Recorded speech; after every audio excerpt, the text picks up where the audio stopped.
Hey guys, welcome back to another episode of Ctrl Alt Career. I'm your host, Jennifer Ong, and in this podcast, I interview people who have taken a leap of faith and pursued an alternative career path here in Asia. Before I get started with today's episode, I'd just like to let you guys know that I do have a career coaching program. So if you're feeling unfulfilled or not so happy at your corporate job, but not quite sure what else you'd want to do, feel free to reach out to me on Instagram at ongjennifer_ or find me via LinkedIn. I'd love to see how I can help. And for those of you who aren't so sure what you'd want to do, I have great news for you. I'm sharing my 3-step framework to help you find your passion. It's a framework that has helped me and many of my clients in finance, tech, law, consulting, and more figure out what their dream job is. Want it? Check out the show notes to today's episode. All right, let's get into today's episode. Today, I have the pleasure of speaking with Aaron Chin. He actually started off his career selling credit data, but eventually moved to become the general manager of furniture store BoConcept. Now, he's the founder of The Editor's Company, a company that provides online home styling to help you create your dream home. So how did Aaron get into the furniture business? And what led him to eventually break out and start his own company? I'll hand over to Aaron now to share his story. Well, welcome, Aaron, to the podcast. So excited to have you here with us today. It's good to be here. So first things first, just kind of wanted to start all the way at the beginning, right? You studied finance in school, right? I did a master's in finance. I followed my bachelor's, and I did it partly because everyone else was doing finance. Also, my school offered a free master's if you made a certain grade, which wasn't too high because it's very solid B student. But I made the grade, and then it was free, and it was perfect because it sounded like it made sense, and it gave me another year to procrastinate. Got it. But what was your undergrad? Was your undergrad in something different? Economics. I mean, it was fun to study things that are so theoretical, in my view. And so you graduated with a finance degree. When you were looking for a job back then, where were you at? Like, what were you thinking of? I really had no idea by that point. I think during my undergrad, the summers, I did internships with law firms because I thought I wanted to be a lawyer. I did it in finance, did it with Citigroup. I think as interns, it's hard to really know what other people are doing. You barely get any real responsibilities. But it just didn't feel like the path I wanted to take. So I didn't really have too much of an idea. But I knew I wanted to do something meaningful, and I wanted to, be successful, whatever that means. Not having a particular industry in mind, I started asking around about what is the one skill that is most important for success. Asked my dad, asked like a lot of uncles or people I thought were successful. And I think the most consistent answer, or top answer I got, was sales skills. I think I'm naturally quite introverted, and on top of that, also a little bit shy. Not so much now, but especially back then. But I heard sales and I was like, okay, that's definitely seems like something that makes me very uncomfortable. It's going to be a long working life, so I better figure out how do I succeed at that or hone that. So then I just looked for sales jobs. I knew that it probably wouldn't come very naturally to me because of a certain amount of shyness and fear of rejection. I just wanted to put myself in that position to do something that would definitely hone that, or at least put me out of my comfort zone. So that's where I ended up at Dun Bradstreet selling credit data, credit reports to other companies. So I was a corporate salesperson, and I had to sell to a variety of different companies in different industries: consulting, banks, law firms, trading companies. So it definitely put me outside of my comfort zone. Definitely pushed me to cold call, to walk up to companies and the like.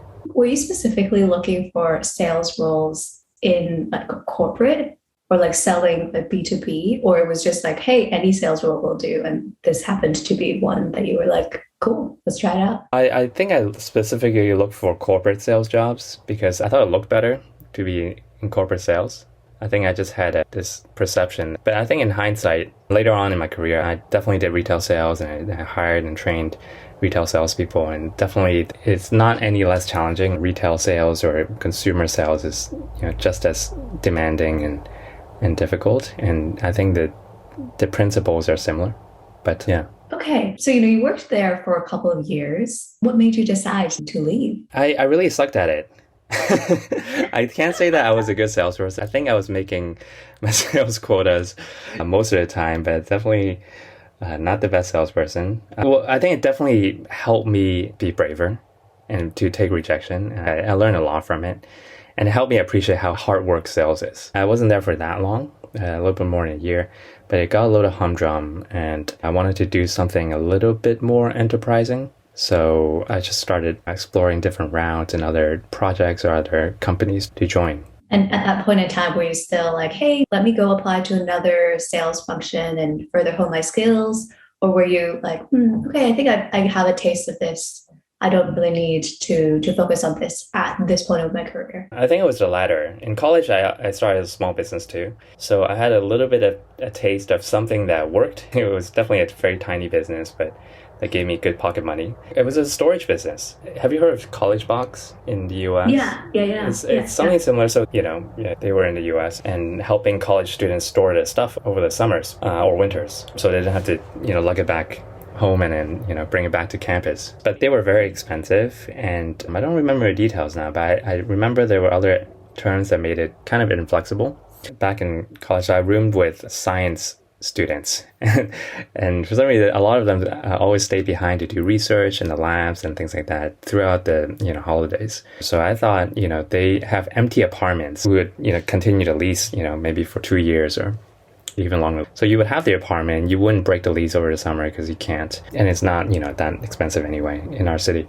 So for example, for our apartment, maybe half the house would be staying on campus or less than half, but other people have empty rooms and happy to subsidize their rent with some money, right? Or even to make money on top of their rent. So what I started was, we called it Clark Hughes Storage Exchange. So it was basically a platform that connected students who wanted to store their stuff with other students who would be willing to lease out their room or other spaces in their apartments for a fee per box per month. Mm-hmm. And I just took a commission out of that. And when I say platform, it was just me walking around, tabling and having handmade posters that worked, setting up meetings to have these contracts that I wrote by myself. And I just took 20% out of every deal. That's super awesome. You always had this entrepreneurial side to yourself. So when you were looking for your first job, you were like, hey, the sales skills that I am looking to acquire, I'm going to one day translate it into your own company. Was that kind of what you were thinking in the back of your mind? Or was it like, hey, this was kind of cool setting up my own business. Who knows? Maybe I'll be an entrepreneur. Maybe not. I want to be careful of not sort of editing my own memory and say, yeah, I've always wanted to be an entrepreneur. I think if we track back to the storage exchange business, I wanted to make a little bit of money. And I think I was always just more interested in building stuff. And I think one thought was I want to do stuff and maybe I would rise to the top and be a CEO of a Fortune 500 company or something significant, or maybe at least the C-suite or something like that. So I think I always wanted to do something bigger, a little more significant. I don't think I had a clear idea what that was. But then I think the more I worked, the more I kind of figured out where my interest lies and how I wanted to work. So it just over time slided more towards being a little more entrepreneurial and starting my own projects or working with others to start new projects. So it was very much like, hey, I'm going to get a job after college and try out the corporate route. And entrepreneurship wasn't something that you were like aiming for or planning for. It just kind of over time consolidated into, this is actually a viable path for me. Yeah, I think so. I think different people have different interests and what they're comfortable with, and also what kind of environments they strive in. And for me, that was definitely the thought that I would join other organizations and learn from good people or be in environments where I'm pushed to learn. So Dun Bradstreet was definitely that. I can't say I was super passionate about credit data that I was selling, but I think I was just really want to do well in it. I tried hard. And then I think I realized, okay, maybe I'm not super excited about doing this narrow function. I don't think there's anything good or bad with that. Some people like to specialize, but I wanted to know more. I remember even at Dun Bradstreet, I developed a good friendship with the marketing person, and I kept trying to help her, and I wanted to be a marketing person. I wanted to know how it works, to draw the leads in. So I think I just wanted to find an environment where I could absorb more things. So that's why I tried to look for different things.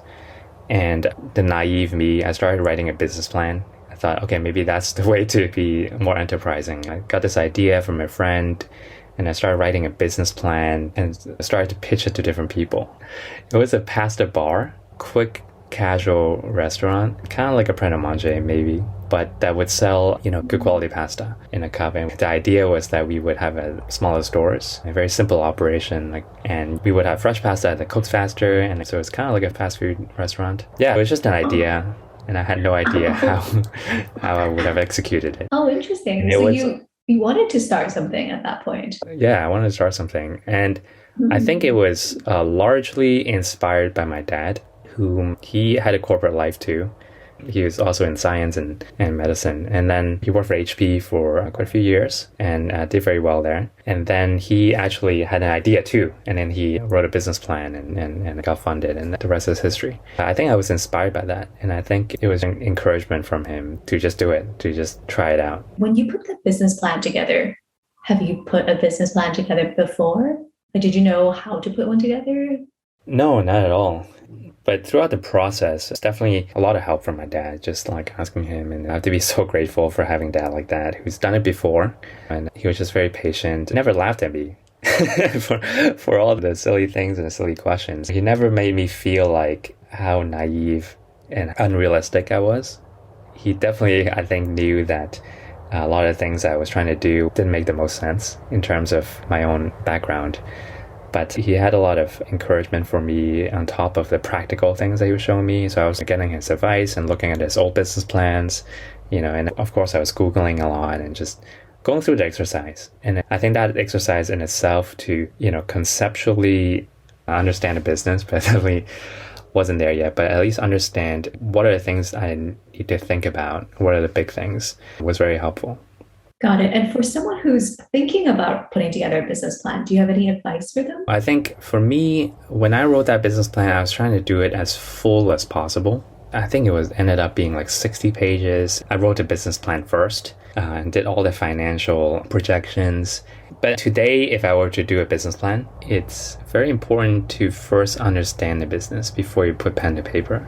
So there's a lot of note-taking, a lot of observation, a lot of meetings with people asking questions instead of going right to the financials, because I think that when I was doing my business plan on the pasta bar, I focused a lot on the numbers. But what I didn't know or what I couldn't really intelligently talk about was the practical things, the little things that made the business work. Like, how am I going to store all that stuff in the store? What do the numbers look like in terms of that? Got it. Okay. So you were like, hey, ready to move on from this job. Let's try writing a business plan and see if my idea gets funded. What happened? It didn't get fully funded. I think it was a wonderful exercise because writing a business plan, it was kind of a dry process because I've never run a business before. I thought I knew more than I did.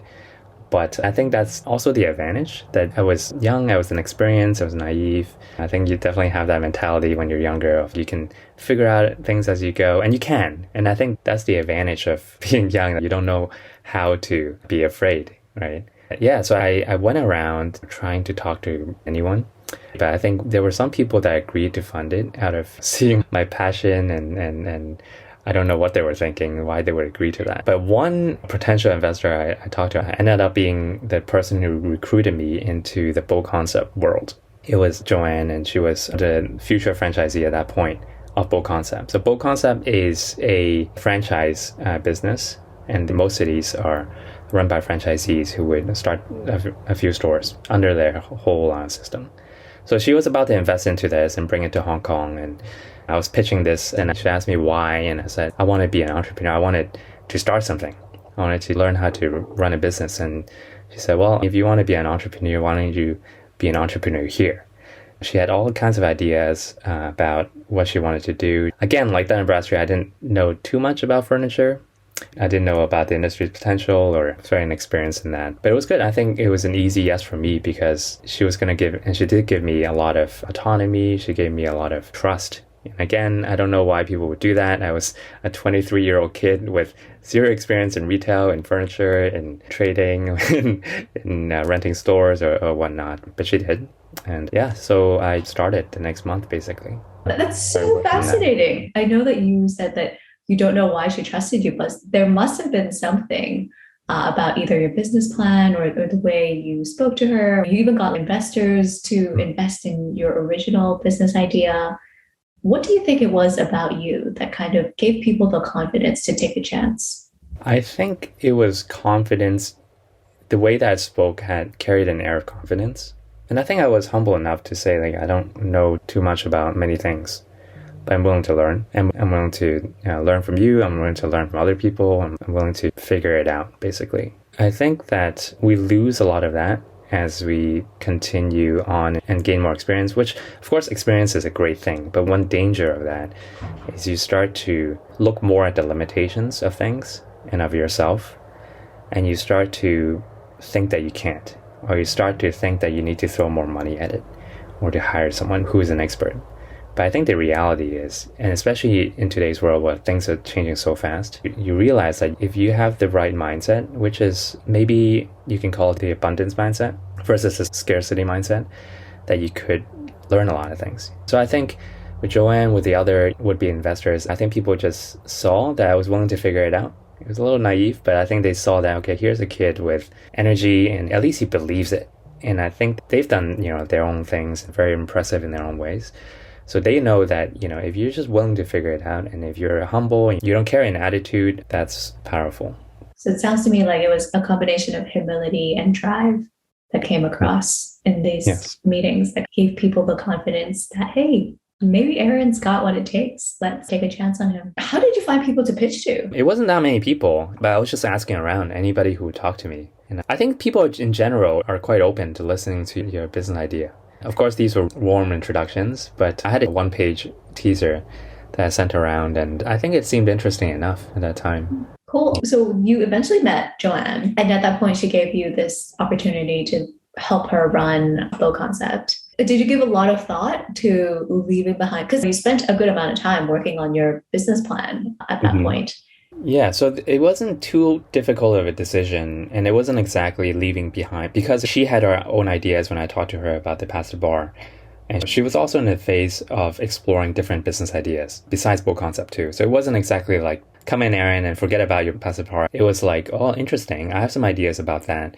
And here are also other ideas that I have. And I was like, okay, well, maybe I can continue to explore this pasta bar idea and I can start learning about other businesses. I think actually it was easy. And I wasn't super fixed on one business idea. I think what I wanted more so was a different environment where I could start doing stuff. I could learn about different things and start to build. I think it was really the building that attracted me. Got it. So then you were like, okay, let me go move into BoConcept. How was that transition? What was it like working there? Oh, it was the most exciting time. I mean, I was 23, had very little experience, but I was really thrown into the deep end. I think Joanne had a lot of ideas and she was very busy with different projects too. So she really meant it when she said, why don't you be the entrepreneur here for this? Many firsts for me. It was setting up credit lines with a bank, first time doing marketing, hosting events, systems and logistics and deliveries and working in the store, doing sales and, learning the products. So I was clueless half the time, and I think we made a lot of dumb mistakes, but I think it did work out very well that me and the team were all young and energetic. I think we made it through quite well with raw energy and optimism. So when she hired you, you were like the first person on the team. Yeah, I was the first hire. I think I was called a project manager, but it was really like a venture manager. And so then my first project was BoConcept. Got it. So when you first joined, what did you focus on getting up to speed on first, since there were so many things you had to do? So BoConcept was very good. It's a great franchise system, and the whole franchise universe was made up of, I think, like 100-something franchisees. It must have been all over the world.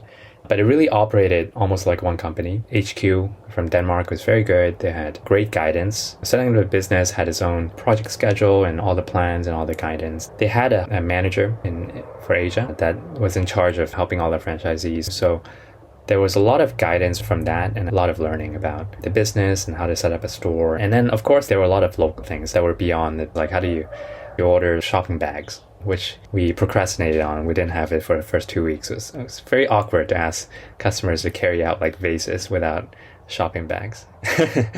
But yeah, I think BoConcept helped a lot. And in addition, it's just asking other people for referrals and things like that. So BoConcept was a little late to coming to Hong Kong. I think it was because rent was so expensive here. It just took a little longer to find crazy people like us to be willing to, dive into it and rent expensive stores. So the first order of business was to find a store.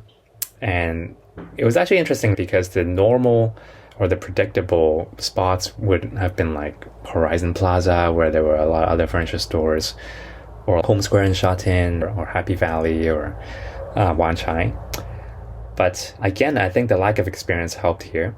We decided to actually go to Wyndham Street, where the restaurants and bars are. And we thought that's where a lot of our customers, especially the first target audience that we wanted to target, the more international, more expat-y, professionals in Central.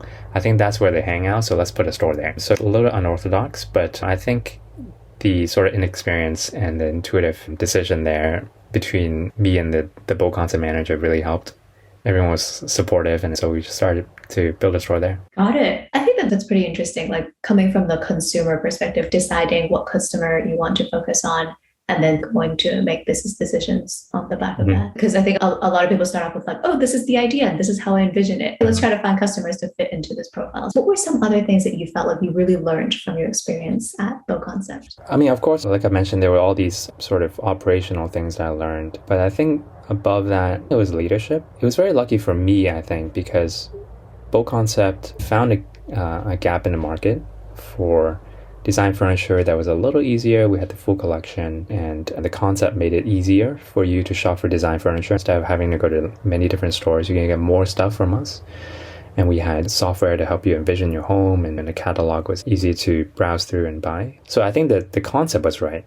I was lucky in a way that I could just take that, and there was this need in the market. It was still quite challenging for me, but at least a safe environment for me to put into practice a lot of the leadership stuff that I was learning from mentors and books. I read a lot about business books because I thought I had to catch up. But it was a really kind of safe environment to put those into practice. So it was a little bit like an MBA on steroids. And yeah, I think leadership and how to first have a mission and how do you articulate that and really infuse it into the business. I just had a chance to understand, just kind of seeing the team and what people were motivated by, what was the right reward system, and also just being human, being empathetic, and realizing ultimately everything has to be mission-based for it to work well. All the frameworks and all the marketing won't be worth anything without a mission that people would generally buy into. When other people see that you are for real about that, and then the team's for real about that, then everything follows. The customers, your partners definitely saw that as well. Yeah. And what was that mission for you guys? Like, did it take long to define that mission? It kind of did. In the beginning, it was this whirlwind of setting things up and just keeping up with the beginning of the business. But I think it became clear that what we wanted to do was just to serve a lot of customers well, to help them, live a little bit better at home.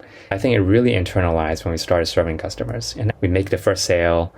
I remember it was one sofa, and then, maybe a month or two later, we delivered it, and then people started being happy and coming back and referring their friends, and then we started doing fun things with the store. I think we had like champagne or beer and coffee, and really made the store inviting. I remember we had this lady, and she's, wore crazy socks, and she would just come in and hang out.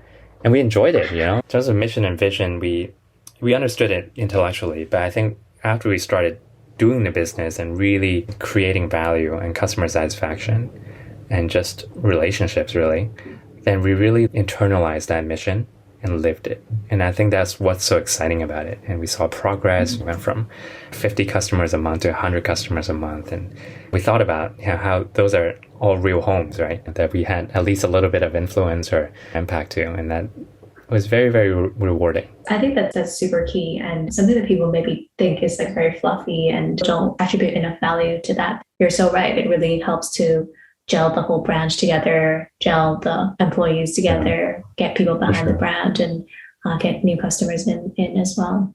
I think it's kind of like in Star Wars, like the Force. It glues everything together.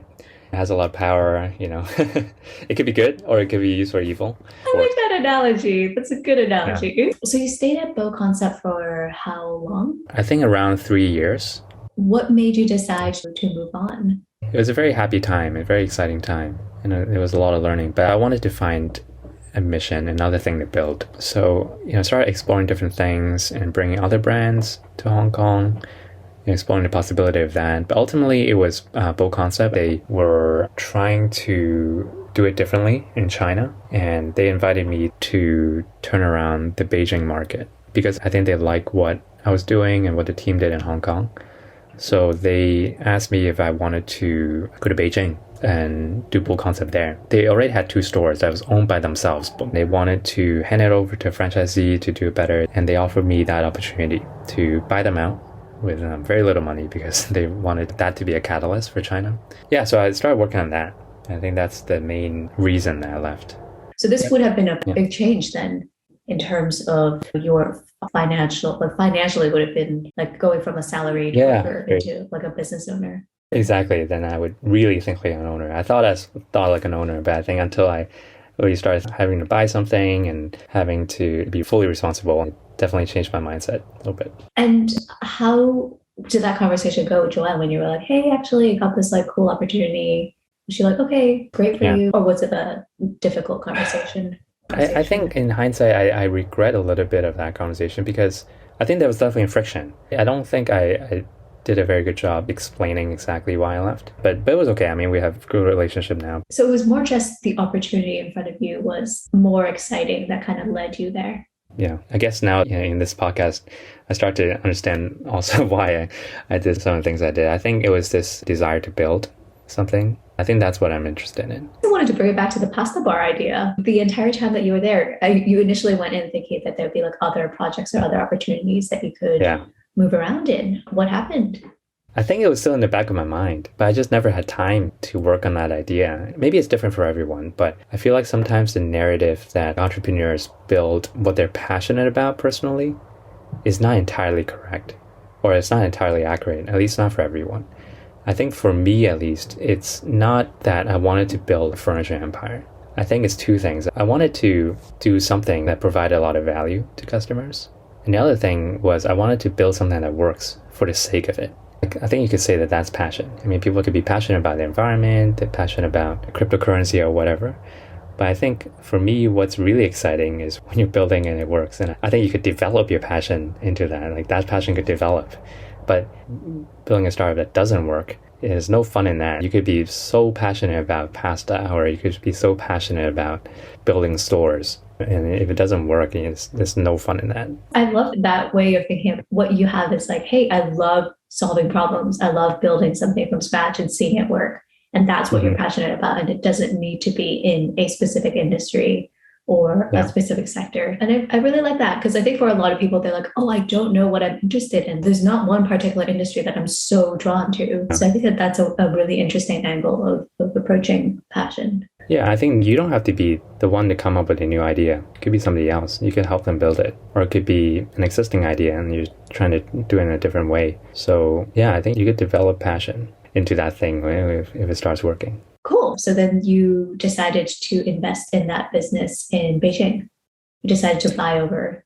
Yeah, so that's another story. So I was working on that, and because I had worked with the BoConcept, management team, Denmark and Hong Kong, I had a good relationship, and so I was working with them on this China thing, right? We had plans drawn up. It was very close signing it, and then at the 11th hour, BoConcept actually was sold to 3i, a private equity firm in London. So very quickly, I think they reviewed plans and a lot of the team was changed. Obviously, China, it's on their radar. It's a big potential market. And yeah, I don't know how the conversation went over there, but I imagine they probably asked the team, so your plan is to put a 26-year-old kid there and maybe start with 2 stores, existing stores. And so that's your plan for this market of 13 billion people. But the mood changed.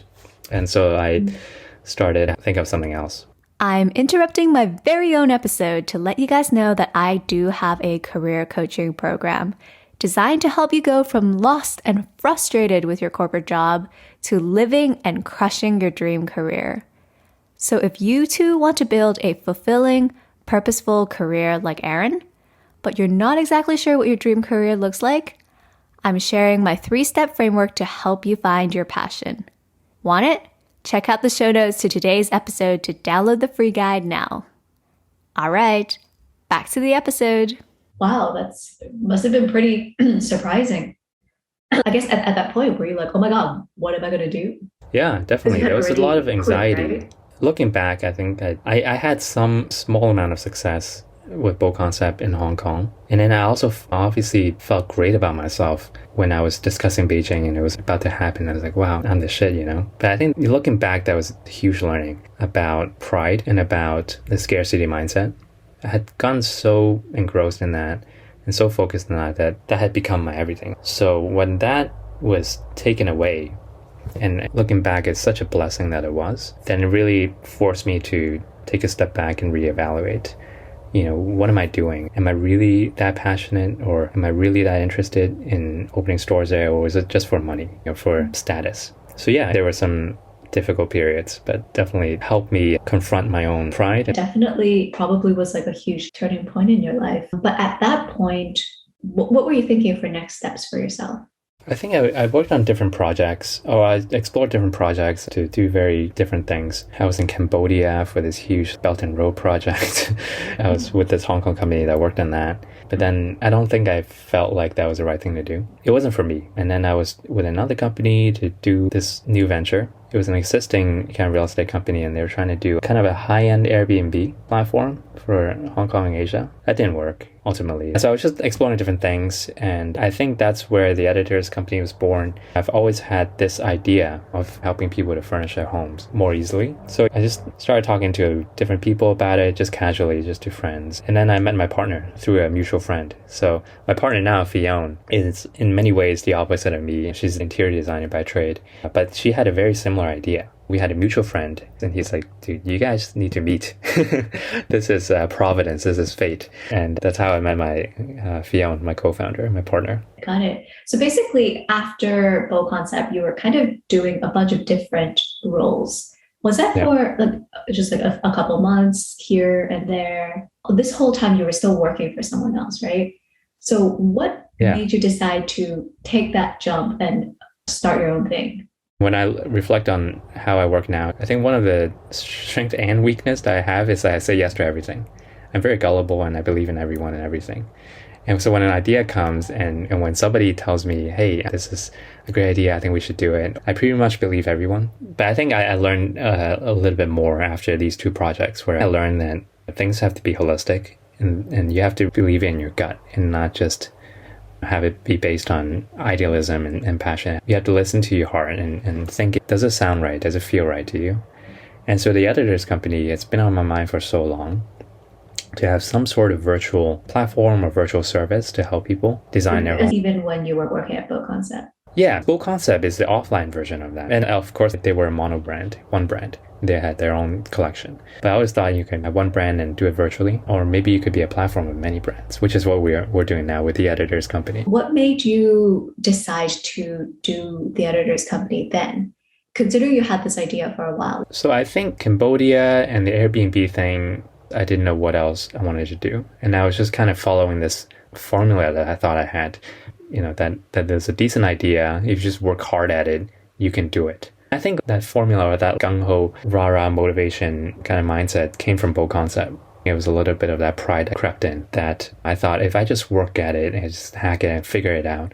But the idea sparked again in my head with a virtual platform to help people decorate. I think by that point, I started to soften up a little bit in terms of that. I realized, you can't hack everything. If you think about the small success that you had at BoConcept, you worked hard and you did a lot of things right, but it was actually also just the BoConcept brand. It was just a really great brand, and it really filled a gap in the market. And maybe it wasn't even you, right? Like, you had a whole team and you had different personalities, different skill sets. So it's just this realization you can't force everything, and it's actually counterproductive. And in this life, you have to work with other people. You can't be good at everything. So with the editor's company, the genesis of that was actually talking to a lot of people. I realized I'm not an interior designer. I don't have that skill set, so I have to work with somebody on that. Were you working on the early concepts of Editor's Company while you were still at the high-end Airbnb? I was working on it during lunch hours, like before work and after work. So in terms of timing, there was an overlap. Yeah. Were you thinking about leaving at that point, or was it just like, oh, let's just like a side thing, let me see? Yeah, I think towards the end, last few months, I think it's clear when the business is not working. But yeah, I think for all of the things I've done, I've always started to work on it before I quit. And I think, at least to me, that's very important because things take time. Things always take more time and more energy and more resources than you think. And you just need that time. And practically, you need a job. You need some income. You also need to not be in so much of a rush, right? Because you have to find the right partner. You have to find the right concept even. So that takes time. And I think you have to allow time for that. That's an argument for keeping your job until you have a very sure traction or very sure plan, at least. And for you, what did you need to figure out for you to feel comfortable moving full-time into this? I think there were a few things. So at the beginning, Fiona and I debated for like a month or two on what's the right concept. And I'm so thankful that she won some of those debates. I wanted to go more into renovation.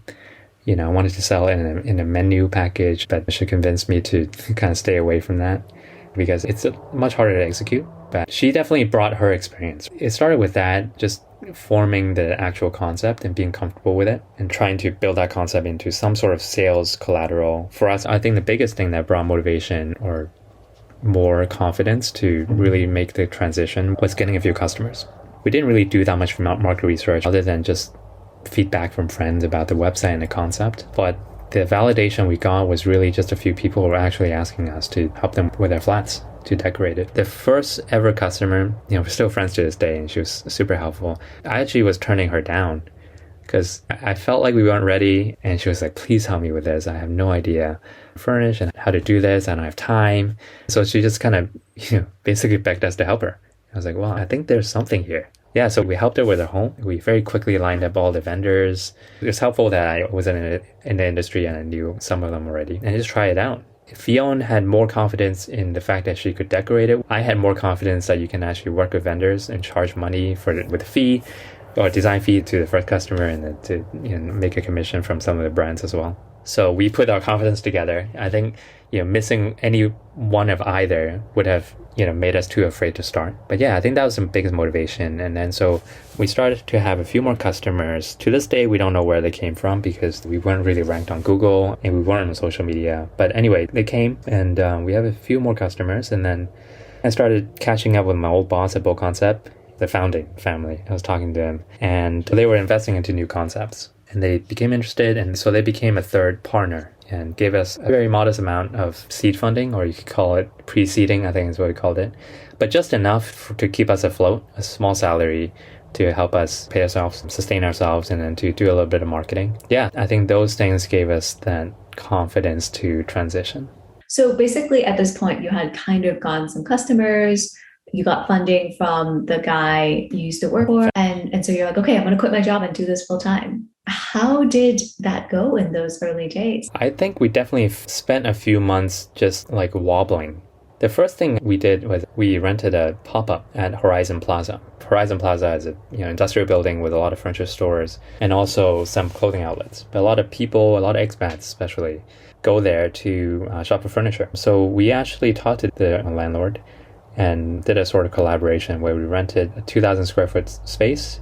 And we reached out to all the furniture stores, the brands that's in the building, and collaborated with them by borrowing their furniture and decorating kind of like an industrial loft style. It's very nice. We did that for a few months. And the idea was to capture people who are shopping for furniture to walk in and see, oh, how nice. What are you guys doing? And then we would kind of pitch that.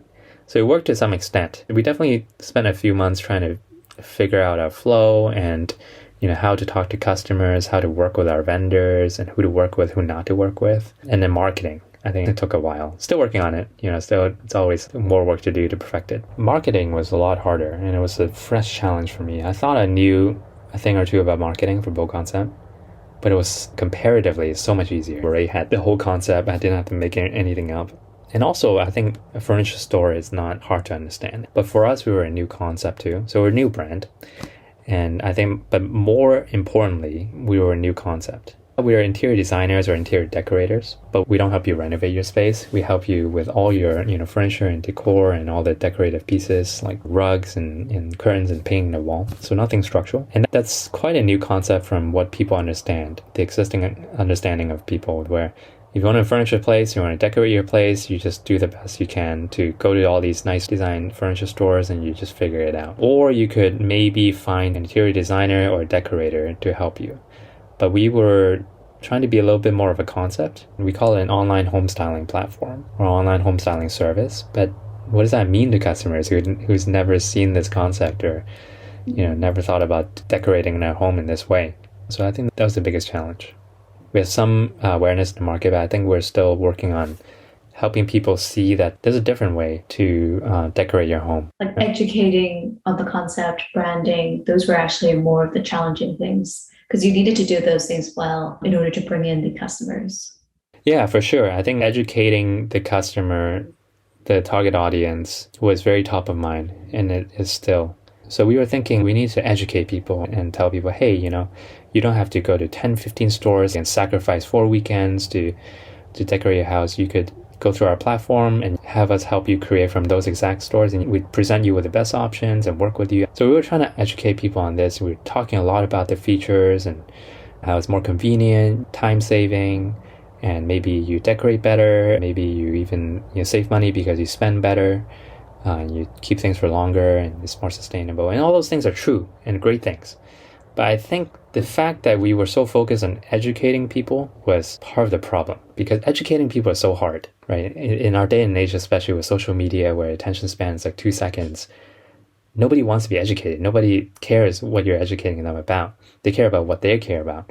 So I think over time we realized, these things are great and important for the customer to know and to understand. But actually, there's something that is even more important that we don't have to educate them on, is that most of our target audience want a dream home. They want a home where they could envision more life in it, more laughter, or one that feels more like them, that they could be inspired and wake up feeling like that's their space. I think that we didn't have to educate people on. We just have to say, hey, that's what we're all about too. You have all these great features and you figure it out, but it was about aligning with people on what they wanted already. I love it. And I think that that's such a crucial lesson to learn. And something I'm also learning as well. It's really just tap into that emotional side and that dream rather than highlighting the value proposition of your company. Because when you're running the company, it's easy to be like, okay, these are like my differentiating points. And that's probably how it works when you're pitching to investors. But that's not really the way to pitch to customers. And actually, for customers, they don't really care about your differentiating points down the road. But the initial piece is really just, hey, is this person selling me something that I would even want? This dream or this feeling, this emotion. And I think that that's really interesting because I think a lot of the times when people start businesses, they don't think that this is the hardest part or that this is the most important part. A lot of the times they're thinking more about the operations of the company, getting the vendors on board or getting the right price point, for example. Where do you stand on these other things? Was it difficult figuring out like the right price point to charge, figuring out the business model? Yeah, I mean, those things are challenging too, right? But I think it's easier when you put it into context of balanced relationships. So what I mean by that is inevitably in every business, there's going to be different stakeholders. Your customers, obviously very important, but you also have your own team that serves these customers. And then you have your suppliers and maybe the community as well. And then maybe investors as well. So everyone is a stakeholder because they have a stake in it. And I think it just makes it easier when your mindset is to create a balanced system, a balanced ecosystem, instead of trying to see how do you optimize the business and looking at your business in a linear way. So in terms of price point, for example, I think that we definitely learned to look at it more in terms of how much value are we offering to customers and what's it worth to them, and then how can we make it accessible, So it's art and science. And then with that price point, does it make sense for us? Is it sustainable for us? Is it sustainable for how much we want to pay our interior stylists? And then it's also connected to pretty much every furniture brand and dealer in Hong Kong. How do we work with them on what kind of margin that we want to take from them? And all these things are interconnected. And for us, I think we're trying to build a business in a sustainable way. We're not trying to raise millions and billions of dollars to grow too fast. So we really have to think about these things, and it has to work well. And it has to be a coherent community or network. Got it. You mentioned a little bit about investing and fundraising. Did you guys fundraise some more? Is that something in the pipeline for you guys? I think we're thinking about it. It's on our mind, but I think we're lucky. There's no immediate need for it because we're profitable and it's a cash flow business. So I think that definitely helps us be more centered and think about, if we want to fundraise, it's for growth and it's for upgrading the customer experience. And I think that kind of speaks to the way you've structured your business model so that it is a profitable business as opposed to how some startups like to operate, which is very much on, hey, we need to grow, and find investors on board to fund that growth. So on that business model aspect, how do you guys set up your business? Like how does it actually work? So we charge a flat fee to a customer and we try to make it as accessible as possible. So we don't charge a very high amount for the amount of work that we do for you. So it's 2,600 Hong Kong dollars per room. We do have official rules about how big the room can be, but we're quite lenient on it. So it could be a huge room. But so it's a flat fee per room, and we work with you from start to finish, understanding who you are and what are your thoughts and wants and needs and aspirations for your home, to doing the design plan and creating mood boards and then the shopping list and managing your practical things like your budget and your timeline. And then we help you buy everything. So the customer pays us for convenience, and we don't mark you up on any of the furniture or decor. So we're able to do all of that for a low flat fee because we partner with our brands too. So because of the volume that we do with them, we get a better price. We get a wholesale price. Got it. Do you feel like you had an edge by working at BoConcept and being in the furniture space before starting Editor's Company? I think so. It helped me understand the furniture, the consumer, the residential furniture market. I understood, I think, a little bit more about how people think and the customer's journey. A lot of our customers actually have great taste. I remember there were a few customers where Fiona and the stylist were actually thinking, why are they hiring us? But we actually realized that at the end of the day, our customers are buying our service, working with us for our skill and what we can offer. But I think the other part of it is that they want somebody to talk to. They want somebody to bounce ideas with and to provide alternative ideas, or even just to validate that, yeah, this makes sense.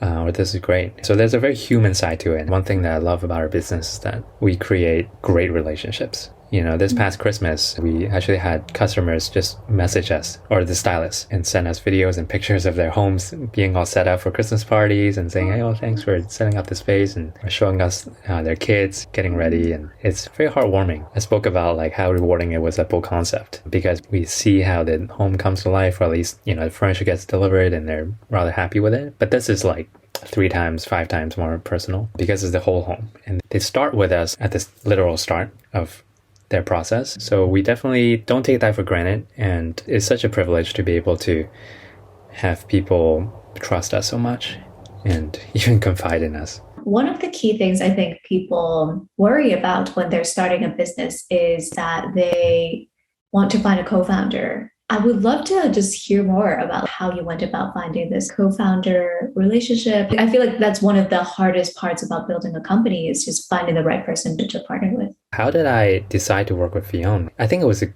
gut level decision. Of course, the prerequisites had to be the person needed to have the actual design skills and had to be able to serve customers, to a reasonable level. I talked to many different designers, but I would say that with Fiona, it felt the least transactional. It's not that she doesn't care about money, the tangible rewards that come from it, but we didn't really talk about that too much. The conversation was focused on making it work. What would work? What do you think customers, in your experience, are looking for, and what would they tolerate? What would they be excited about? The conversation centered around that. And I remember her being very engaged in the conversation, and that felt very right for me. She's actually in personality, I think she's very different from me. There were other interior designers that I felt like I could talk to them about business, which logically might make sense, but actually it doesn't, maybe. So it was a combination of you kind of talking to a lot of people and kind of knowing what you wanted, and also just your gut feeling like, hey, I feel like this is a good person to kind of bounce ideas off of, or balance out your strengths and your personality. Yeah, it was a relationship that organically formed. And I think this is a good example of how new businesses a lot of times come about. We hear about the spark of the idea and then the one product or the partnership that formed. And we hear about it sometimes in a more dramatized context, but I think it was kind of organic. And what is that next stage for you guys? I think growth. I think we definitely have a great intuitive feel for what our customers want and what is the most important things to offer to them. We definitely have a good but imperfect interface. We talk to customers very personally.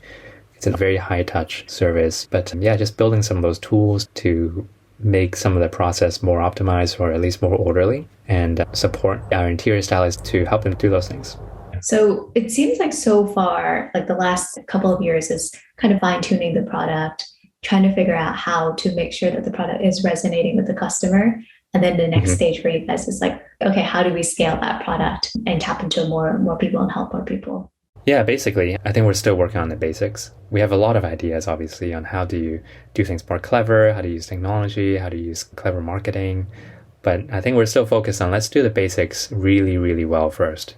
Got it. And the last question that I have for you is, any advice for someone who's just thinking about starting their own business that you wish you had known or that you have learned along the way? I feel like there's a lot, but I think the one thing that I wish I knew or that I wish I thought differently is there's a virtually unlimited amount of money in the world, right? And I think a lot of times we get into that scarcity mindset where we think it is limited and you need to charge the lowest price, or you need to just hold on to what you have. And sometimes for practical reasons, you have to make short-term tactical decisions to stay at your job. But I think that there's a lot of power in serving others and to believe that you can serve others. So if you take it with that mindset of helping others do something that they have a big problem with and that you could do it well for them, there's a chance, not always, but there's a good chance that they would pay for it. And you just got to figure out how much value are you offering? And are you really interested in helping those people? Or are you interested in making money? If it's the former, I think it's a little easier. And then you figure out all the other practical stuff. Like, can you scale this serving of value to other people? Nobody's trying to limit you. Nobody's saying that you have to stay in your job. Nobody's saying that you have to quit your job, right? How do you work with your community to be a contributing value to other people? And if you're able to think of a way to do really well and to do it for a lot of people, then you don't really have to worry too much. I think the community will take care of that largely in the form of the economic system.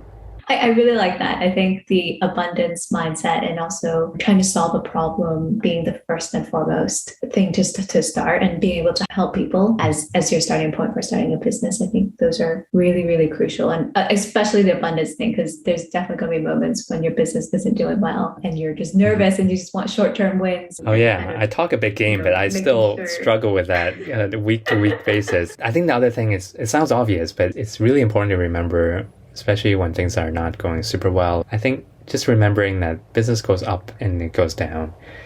And by the time that happens, it's already happened, and it's just a metric. It's just like what happens in the rear view mirror. And you just got to focus on what you do now, and you don't know what tomorrow will bring. So just remember that, and maybe combine it with the abundance mindset that there's a logical reason to everything. And most things you can find a reason for it. And you just got to figure it out. You just got to put one foot in front of the other and just work the problem. And I think that emotional resilience, honestly, is so crucial. As you said, like having those ups and downs and how those failures or those successes really impact you emotionally. How do you deal with the ups and downs that comes with the business? I think faith has a lot to do with it. Faith and experience. And by faith, I mean, first and foremost, my Christian faith. The Bible says that basically, what are you doing by worrying? You won't even add one more hour to your life by worrying. And that's so true. I think back to all the times when I'm just anxious about sales and leads and your projects, and there's nothing you can do about this. And I think that, and then just trusting in the process. I know it's very cliche, but the only thing that would change the outcome is what you do now. And what are the lead measures, or what are the lead actions that you do? So just focusing on respond and having faith that I think will be taken care of. I think whether you're officially religious or you're secularly religious, I think everyone has some sort of belief that things are supposed to work out, it's important to know why do you believe that things will work out. And once you gain some comfort with that and certainty with that, then remember that. And I think remember all the times that your faith has kept you, alive. And I think you'll be okay. And on that note, thanks, Aaron. This has been so insightful. Honestly, it was so much fun chatting with you today and hearing about all the different things that you've learned and how colorful your career has been. So, yeah. Well, thanks for asking such great questions and being such a good partner in conversation. And there you have it, my conversation with Aaron. Here's a couple of key takeaways that I got from this conversation. 1, similar to what JJ mentioned in the prior episode, it is not only important to have confidence, but also the humility to acknowledge what you don't know and be willing to learn from others. That's what will encourage others to take a chance on you. 2, what Aaron learned at BoConcepts was that it was important to have a mission.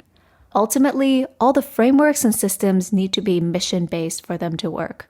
A mission will not only tie together your team, but also your partners and your customers to rally together behind you. 3, for Aaron, what he realized was the narrative that entrepreneurs build what they are passionate about is not exactly the full picture.